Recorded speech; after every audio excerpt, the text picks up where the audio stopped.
Hey, je vous retrouve aujourd'hui pour vous présenter le premier épisode des animaux célèbres.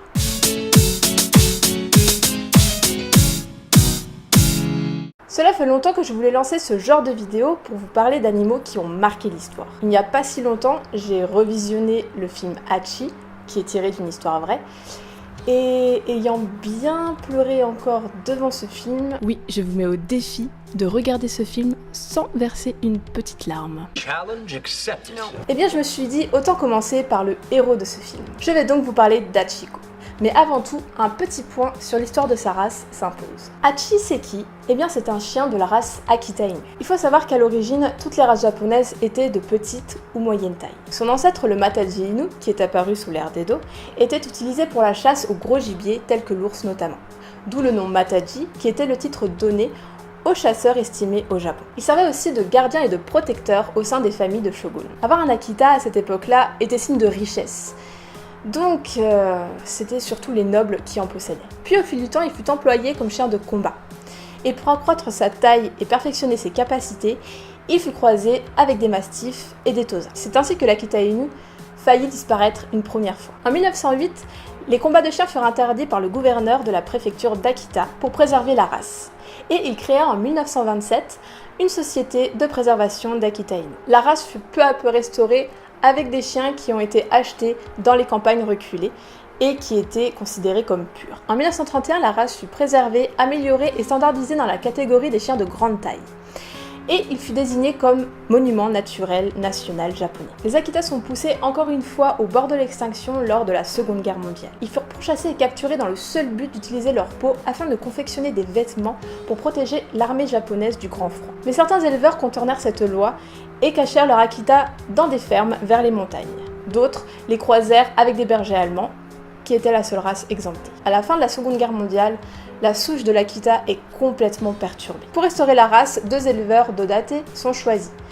Et ils ont donné naissance à 2 lignées distinctes. La première est Dewa, qui témoigne de croisements clairs avec des molossoïdes. C'est d'ailleurs cette lignée-là qui sera plus tard importée aux États-Unis et qui sera surnommée encore plus tard l'Akita américain. Bon, et là vous allez vous demander pourquoi cet arrêt sur image ? Eh bien tout simplement parce que j'ai oublié de vous annoncer la deuxième lignée qui est autre que Ichinoseki, qui fut choisie par les Japonais quelques années plus tard comme la lignée idéale. Il faudra donc de nombreuses années afin de retrouver notre Akita Mataji qui est notre Akita Inu actuel. Parlons maintenant de notre Akita Inu historique, Hachiko, et tout ça en 9 critères.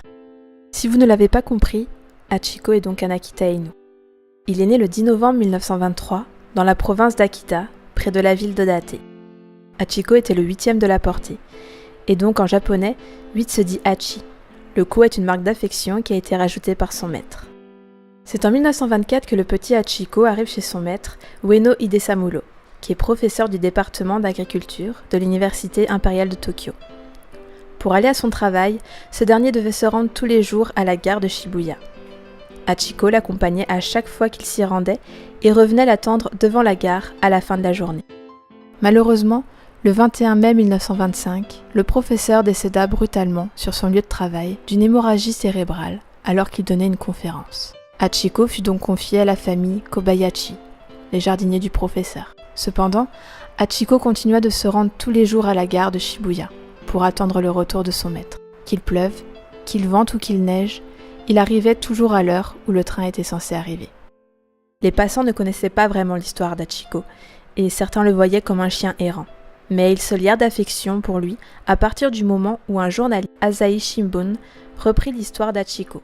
On le surnomma Chuken, qui signifie chien fidèle en japonais. Les gens du quartier venaient lui apporter de l'eau et de la nourriture.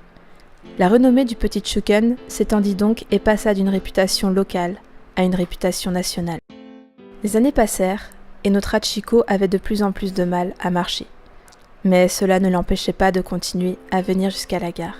Et c'est le 8 mars 1935 qu'il fut retrouvé sans vie, suite à un cancer du poumon et du cœur, dans une allée non loin du pont Inori, traversant la rivière de Shibuya.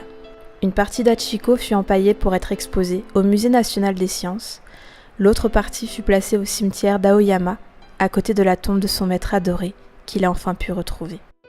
Teru Ando réalisa une statue de bronze d'Hachiko qui fut érigée à la gare de Shibuya en 1934, en son honneur. Elle fut fondue pour répondre à la pénurie de métaux touchant le pays durant la Seconde Guerre mondiale. En 1948, Takeshi Ando réalisa la nouvelle version de la statue que son père avait faite. Elle se trouva au même endroit que la précédente.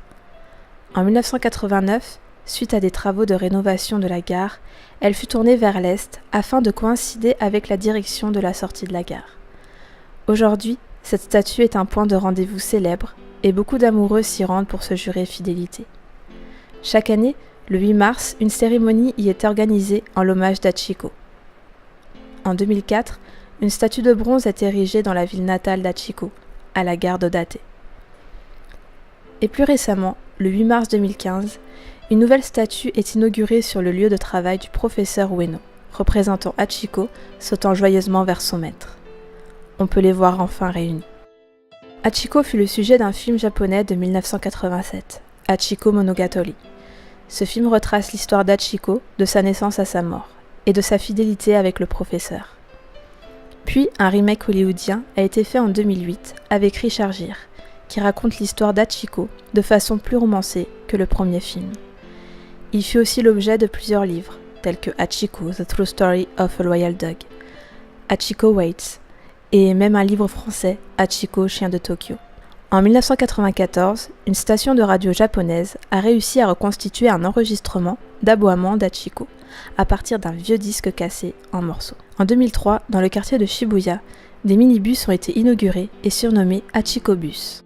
Hachiko fut aussi rendu hommage dans des séries d'animation, des animés, des mangas et aussi un jeu vidéo. Hachiko est donc un exemple de loyauté et de fidélité.